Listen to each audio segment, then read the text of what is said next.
Good morning. It's good to be with you. Always a joy to share God's word here with my home at Foundation. I feel like I haven't been here much lately. Just a lot of work stuff that's had me gone. I spent a little bit of time in the month of June in Africa, both in Kenya and then in the country of Nigeria. And I did make a vow while I was in Nigeria that I feel like I need to just confess to you all to never again complain about the length of church services. You've not lived till you've gone to a Pentecostal church in Nigeria. I preached for about 40 minutes, and the church service was over 3 hours. I have a small bladder, and I love coffee, and so I need an intermission in there at some point. Like, it was quite an experience. Nigeria is a fascinating country. It's a hard place to travel to, but it's a fascinating country. As you might expect, it's full of corruption. It's full of poverty. 60 to 70% of the population lives in poverty. It's isolated from much of the rest of the world, except for some places in Central Africa because of how difficult it is to get a visa and permission to travel there. So very few Western or European business or travelers move there. But the church there is thriving. It's fun to see. Your brothers and sisters in Nigeria are thriving. The church is growing. It's actually growing faster than the population rate in the country of Nigeria, which is cool. It's highly persecuted. If you look at the number of Christians who are killed in Nigeria, it ranks number 7 in the world in terms of persecution among Christians, despite the fact that 48% of the population claims to be Christians. The government just has turned a blind eye to some radicals in the north and central parts of the region. But the church has some problems there. While it is growing, it is thriving, it is wide, in many ways, it is also shallow. Discipleship has been a real struggle for the church there. Partially because of the lack of trained pastors to lead, partially because of the lack of resources that move into the country. The church is growing, but the depth of discipleship is pretty shallow. And one of the things that often takes place in a country like Nigeria is that the American church sometimes exports the worst of ourselves there. And so one of the things that has taken foothold in the church in Nigeria is a version of the gospel that we might call the prosperity gospel, where it says you give to God, and God in return is going to give back to you quite generously. Plant little seeds of faith by what you give, and then that's going to be your pathway out of your poverty. And you can see why that takes root in a place like Nigeria. Desperation, poverty, corruption in all systems of society, and so there seems to be no path out. And so if the church shows up with this message, give a little bit, and God's going to give a bit more back, you can understand why that is attractive. See, the problem with the prosperity type of gospel message is that it's pretty easy to take some parts of the Bible, isolate them from everything around it, and build a case that that's the way the Christian faith is supposed to work. Take a story, take a verse, pull it out of its context, and it's quite easy to build a case that that's the way it's supposed to be. And I say that because the story that we have been assigned, and I say assigned, not chosen, so you don't have to blame me at the end of the service.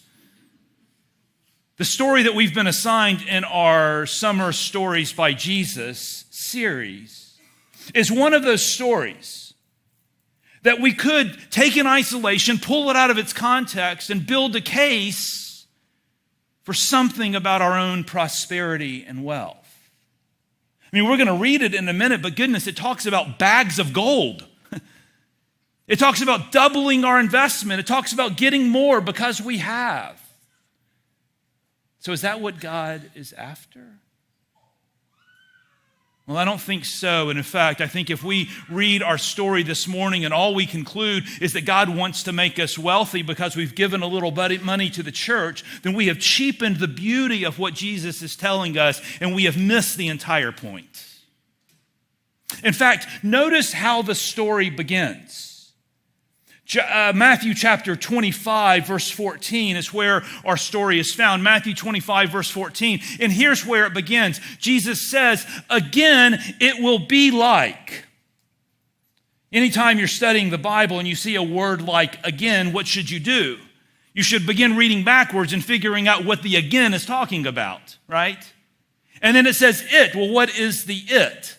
Well, in order to understand the again and the it, you actually have to start reading backwards. So you read back into Matthew, earlier in Matthew chapter 25, you get back into Matthew chapter 24, and you have to go all the way back to the beginning of Matthew chapter 24 to understand what Jesus is talking about here. Beginning of Matthew chapter 24, Jesus is in the city of Jerusalem. And he's been teaching his disciples that there will come a time in which he's going to go away and then he's going to come back. After the crucifixion, I'm going to ascend, I'm going to go away, I'm going to be gone for a minute, and then I'm going to come back. And Jesus goes up to a place called the Mount of Olives, which is just on the east side of the city of Jerusalem. And his disciples come to him and they begin to say, Jesus, you've been talking a lot about going away and coming back. When? Like, when are you going to come back? What are the signs that we should be expecting your return? And Jesus says, well, I'm not sure you're asking the right question. Jesus, in fact, begins to reframe the question, when? He says, I don't know. Nobody knows. Only the Father knows. Nobody knows when you're going to come back. Jesus says, but that's not even the right question. Let me reframe the question. The better question is not when am I coming back, but are you ready for my return? And so in Matthew chapter 24 and Matthew chapter 25, Jesus begins to tell a series of stories. And every one of those stories, in its own unique way, is pressing in on that question. Stop worrying about when and start thinking about, are you ready? And so we get to Matthew chapter 25, verse 14, and Jesus begins telling the next story. Again, the return of Christ, will be like. Matthew 25, verse 14.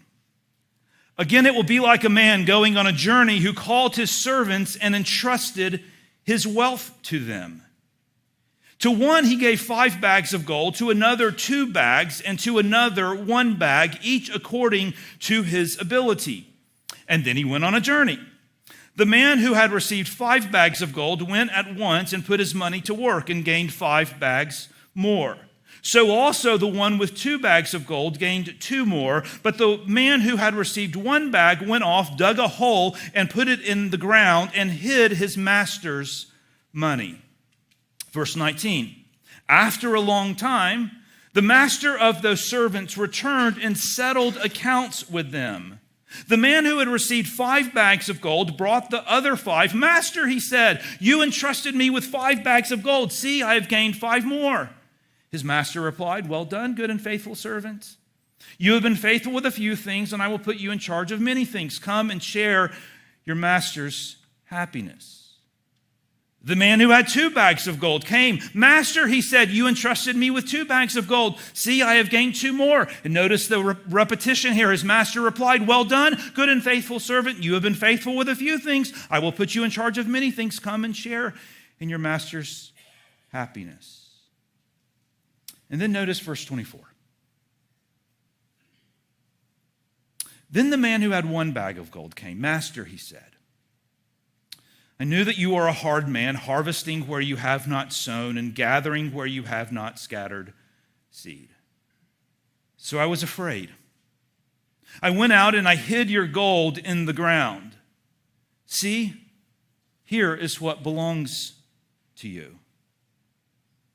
His master replied, "You wicked and lazy servant, so you knew that I harvest where I have not sown and gather where I have not scattered seed. Well, then you should have put my money on deposit with the bankers, so then I would have at least got it back with interest.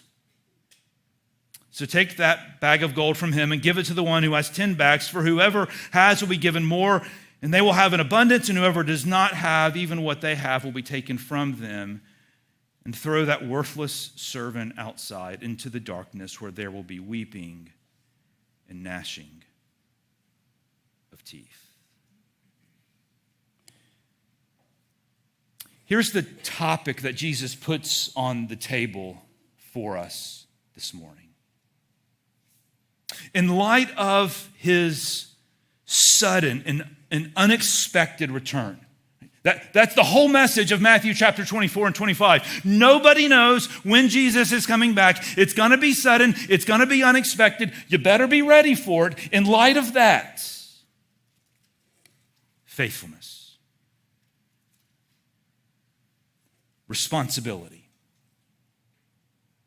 faithfulness to what God has entrusted to us. In order to shape our time of study of Matthew chapter 25 this morning, I'm going to frame our time together by simply asking two questions. Two questions that I think help us understand the story that Jesus is telling, and then also two questions that help apply what I think Jesus is after here into our own hearts and lives. Here's the first question. Do we believe that it all belongs to him? That's the question. Do we believe that it all belongs to him?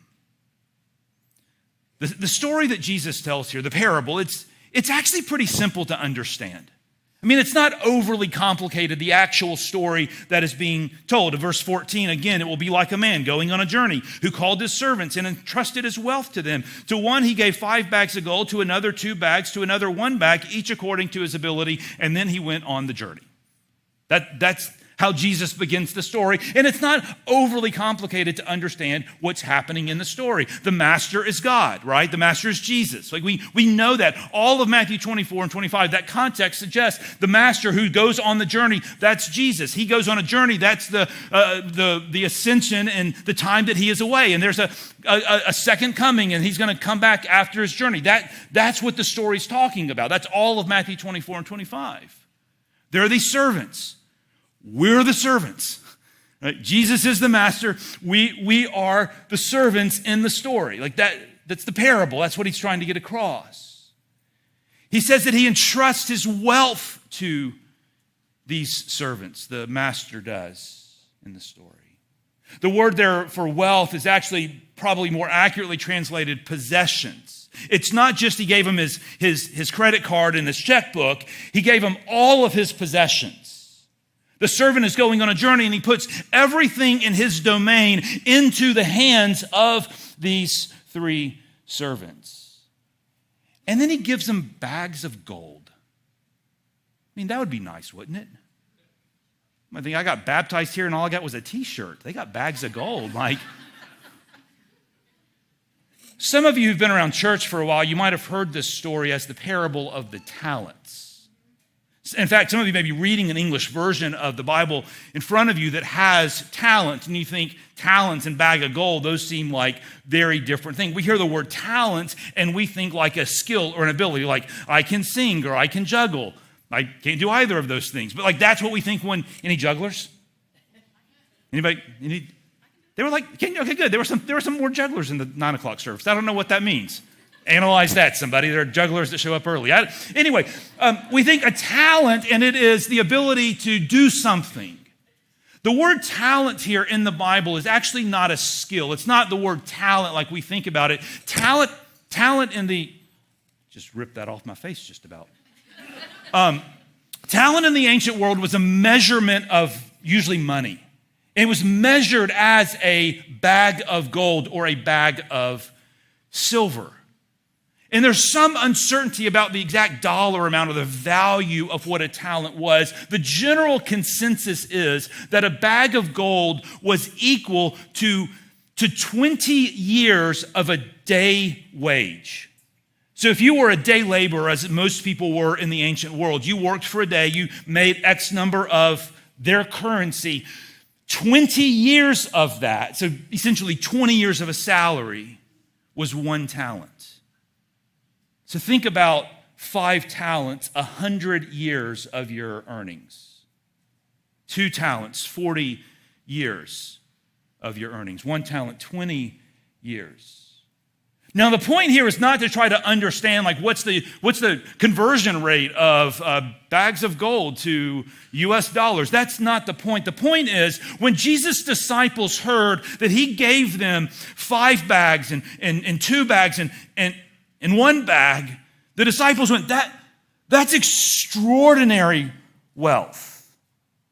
The disciples would have gone, like, that master had a lot of money, and he entrusted a lot of money to these 3 servants. But here's what I find interesting about this story. The master gives them no instructions. He doesn't tell them what to do. What we're told in Matthew 25 is that the master entrusted his wealth to them. Now, at the end of the story, we read it already, he is going to commend them or condemn them based on what they did, but he left them no instructions. He just says what? He entrusts his wealth to them. And I think it just should be assumed that the servants knew that when the master entrusts his wealth to the servants should treat the wealth the way the master would. You got the master's resources, do the thing with those resources that the master would want done. It's just an assumption. When you are entrusted with the master's things, you should be doing the master's things with the resources. We call that stewardship. The idea that we don't own anything, that these servants were not owners of the talents, they were not owners of the bags of gold, they were entrusted with them and intended to do the master's work. You don't own it, but you steward it. You are entrusted with it. You are to do the work of the owner on his behalf with the resources that have been entrusted. And I would argue that somewhat foundational to how we as Christians should think about our lives. Like everything that's in our lives, we should be thinking about it like everything. Not just our financial resources, but our time, our talents, our abilities, our skills, our families, our relations, like everything we have, everything that makes us who we are, all of that is not anything we own. But it's all that which God has entrusted to us to be stewards of. Now, I recognize that's strange. Like in our modern American culture to go, like, well, my name's on the title, like the bank thinks I own the house, right? Like I have a job, I go to work and I get a paycheck and it goes into my bank account and my name is on the bank account. It looks like I own it. In our like normal American culture, like that's what you think. All of this stuff that I have accumulated, it's my stuff. So I get that that's a little bit of a strange way to describe it, but I think that's the way the Bible describes it. You own nothing. Like all of it is from God, entrusted to us to use for his purpose. I think a lot of us grew up in church, and here's what we were told. Like, you're going to get some money. You need a little money, and here's what you should do. You should take a little bit of that money, and you should put it to the side, and we argue about what that amount is. But take some of that and whatever we think the right sum is and put it to the side and then give that to God. And then take the rest of it, whatever that amount is, and that's, like, be wise, be smart about it, but that's yours. And you live your life. Take a little bit, give it to God, And then you take this, like, read a book about how to be wise, and then you use that. The problem is, I just can't find that in the Bible. Like, I don't think that's the message of Scripture. In fact, when I read the Bible, what I see over and over again is God is the owner of it all, and we are mere stewards of it. I'll give you a couple of examples. Deuteronomy chapter 10, to the Lord your God belong the heavens, the earth, and everything in it. 1 Chronicles chapter 12, everything in heaven and on earth is yours. Job 41, everything under heaven belongs to me. Psalm 24, the earth is the Lord's and everything in it. Haggai chapter 2, the silver is mine, the gold is mine, declares the Lord. 1 Corinthians chapter 6, you are not your own. You were bought with a price. Like, if we believe the Bible, like, if we believe what God says in His Word, I don't know how we come to any other conclusion than to say everything in our life, our time, our talents, our abilities, our treasures, our resources, all of it, none of it is mine. All of it is God's, and He has entrusted it to me. And so I come back to that first question. Do we believe that God owns it all? Do we live like owners, where it's our choice, our pursuits, our pleasures, our desires, our life, our dreams? Or do we live like stewards? Not just with a little bit that we pull off to the side and give to God, but with all of it. Do we believe that God owns it all? The second question then is, do we believe that we will have to give an account? Do we believe that we will have to give an account? Matthew chapter 25, back in our story, verse 19, after a long time, the master of those servants returned and what? Settled accounts with them. I mean, it seems as though what Jesus is saying is that the master's going to show up, God's going to show up, Jesus is going to show up in our life, and we're going to stand before Him one day. It's going to be sudden, it's going to be unexpected. We don't know when it's coming. We better be ready, because one day we're going to stand in front of our Creator, and He's going to say, okay, with everything that I gave you, what'd you do? What'd you do with it?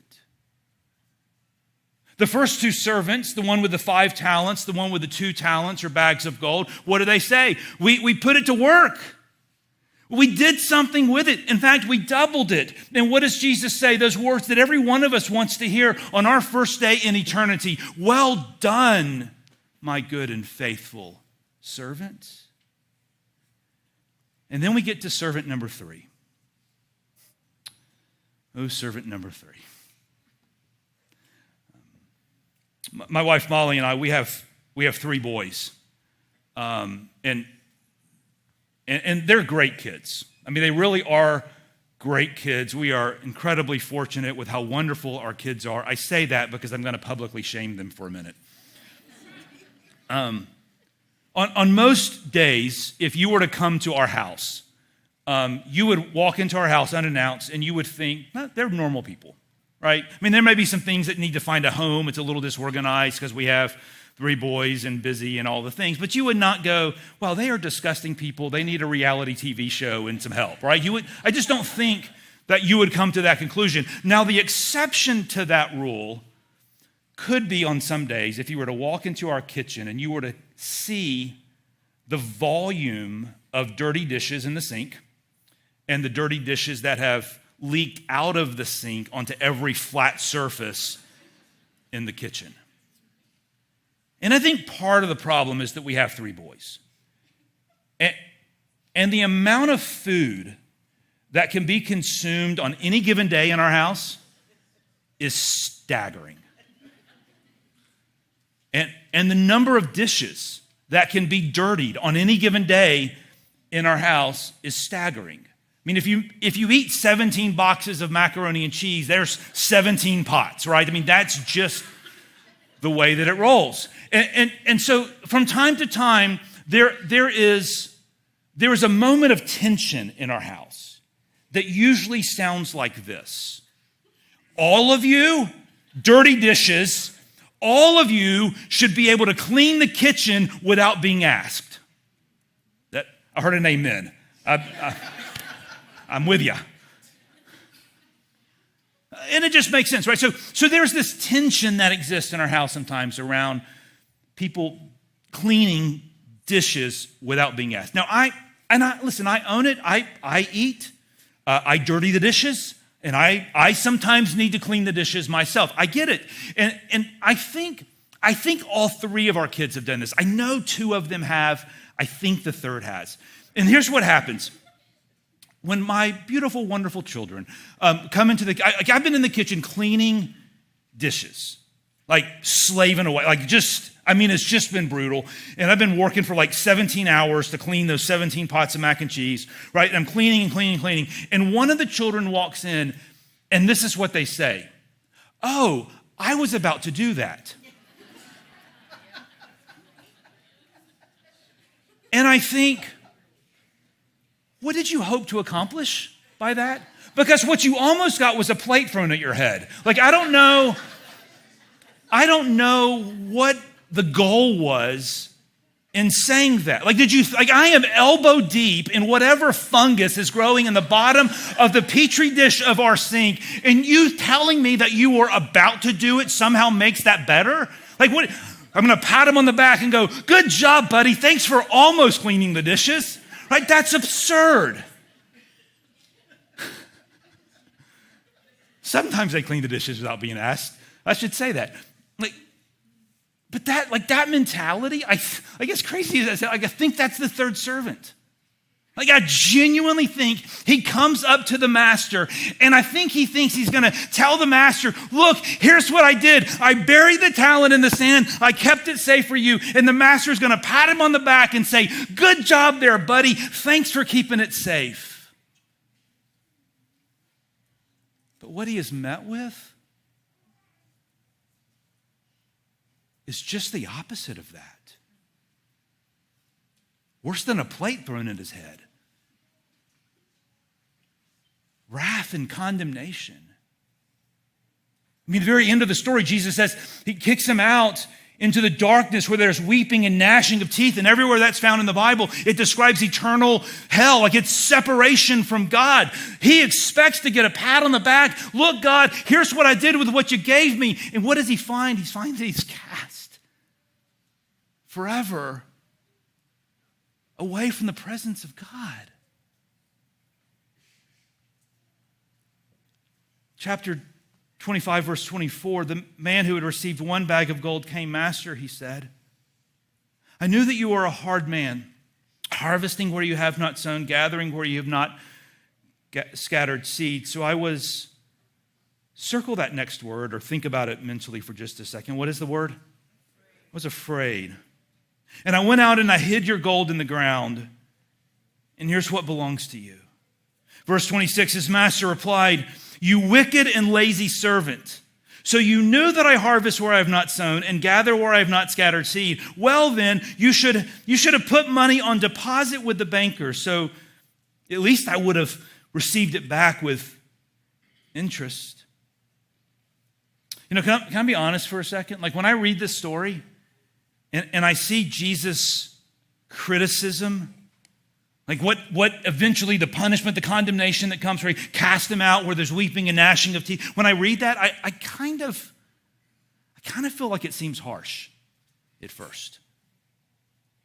It just seems overly harsh to me at first. Think about what the third servant does. He doesn't lose it. He keeps it safe. He doesn't spend it frivolously. He doesn't run up a bunch of credit card debt. He doesn't waste it. He keeps it safe. In fact, he gives it all back to him. You remember the parable of the lost son? Jesus tells this parable about this son that got all of his father's possessions. And what does he do? He goes out and he blows it on stupid choices. And that guy gets to come back and the father throws him a party. And I'm like, that guy lost it all. He gets a party. This guy just keeps it safe. And he gets cast out of the presence of God for all of eternity. What in the world? So what's happening here? Why this harsh punishment for what this servant fails to do? There's a contrast that happens in the story. Do you remember what Jesus says to the first two servants? He says, well done. What are the two words? Good and faithful. Did you notice how he described this third servant? He says, you wicked and lazy servant. I think that contrast is intentional. I think those are supposed to be seen in parallel. Good versus wicked, and then this is interesting, faithful versus lazy. Faithful versus lazy. See, God does not entrust his kingdom into our lives to play it safe, but to make it grow. And there's something about what this servant does in thinking that the greatest value, the highest goal is to keep it safe, that God sees as lazy. In fact, do you remember what the servant said? He says, I told you to mentally circle a word. I was what? Afraid. In fact, that word lazy can actually be translated afraid, to say, almost to the sense of I didn't know what to do, so I just did nothing. And I buried it in the ground and I kept it safe. The servant in this story he's after safety, comfort. Just bury it, just protect it, just keep it safe. And God sees it as lazy. Protecting what we have has never been what God wants from us. God is not about maintaining the kingdom. He's about growing it. And everything that he entrusts in our lives, everything, our resources, our time, our talent, our treasure, everything that makes us who we are, the story seems to be suggesting, I'm giving that to you. Not to be safe, not for your comfort, not for your pleasure, but that we invest it. That we invest it for the growth of the kingdom. And anything short of that, God says, is just lazy.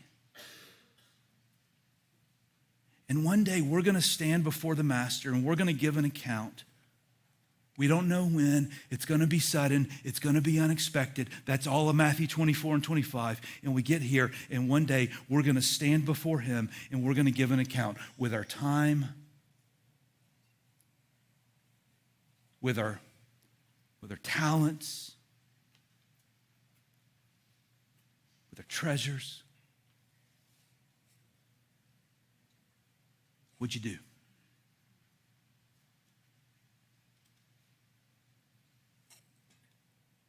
What did we do? And I fear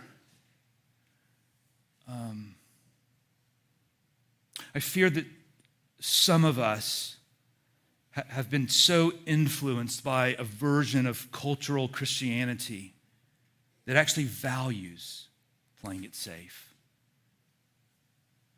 that values stability, that values security, that some of us may have buried too much. Buried it in our bank accounts, buried it in a comfortable life, buried it in the pursuit of the American dream, buried it in the security of our financial futures.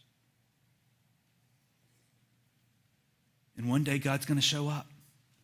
You're going to stand before him. And he's going to say, I gave you some time on the calendar. I gave you some talents and abilities. I put some resources into your pocket. What'd you do with it? Were we safe? or did we grow the kingdom? Did we pursue our security and our comfort, or did we grow the kingdom? He's going to ask. And practically speaking, I struggle because in each one of our lives individually, I'm not sure what to do with that. And you're like, well, great, that's helpful, right? I mean, the challenge as you talk about these themes is the Bible doesn't give a lot of specifics. It just sort of talks in these broad principles. And so I don't always know what to say, go do at the end of a story like this. Like, I don't think that what I'm saying means you have to go like sell your house and break up with Dave Ramsey and liquidate your like retirement accounts. I don't think that's what he's saying. But what I do know is that stories like this in the Bible need to challenge us. As Christians living in a society of so much stuff and affluence and wealth,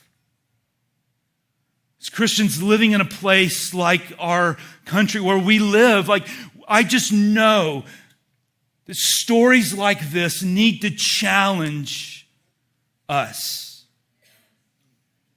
And I would just say, listen, if there is a fear or an angst or an unsettledness in your heart as you've heard Jesus tell this story in Matthew 25, then maybe God's just trying to get our attention this morning. Here's what I know. In every one of these stories that Jesus tells in Matthew chapter 24 and 25, in every one, there's a group of people that get to the end of their life and they think they have been doing everything right, only to find out they've been chasing the wrong thing. And so maybe God is using this story on this day, in this moment, to just get our attention. To give us a few minutes to begin thinking as individuals, as families. What are we after?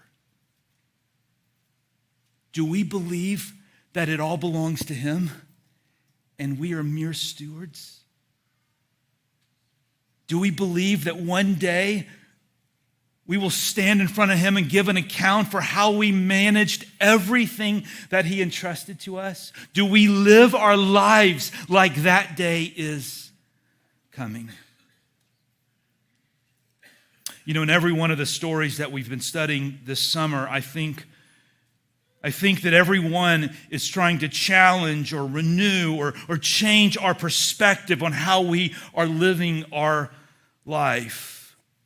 And if I were to try to give you maybe just one way of remembering this story and how God might be renewing or changing our perspective, it would just be with this simple phrase: own nothing, steward everything.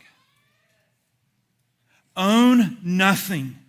Have that mindset about everything in our life. Things that other people are going to say, you own that. Go, no, it's not mine. It is God's and He has given it to me. And everything that I have, I don't look at it as if I am the owner. I look at it as if it is God's and He has entrusted it to me to steward.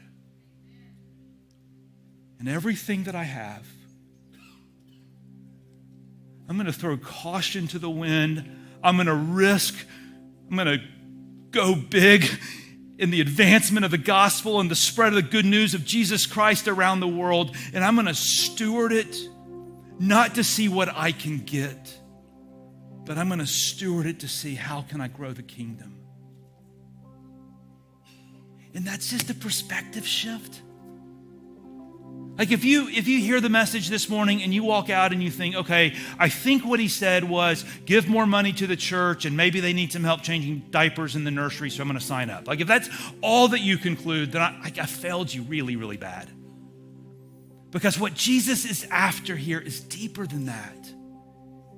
It's not about a transaction. Like, give a little more. Like, it's not about a transaction. Jesus wants to shift your perspective on how you see your life, to move from owner to steward, and renew our commitment to say, it's not about my desires or my comfort or my safety or my goals or my security. It is, at the end of the day, everything that I have is singularly focused on growing His kingdom for His glory, for His name, for the spread of the gospel around the world. Own nothing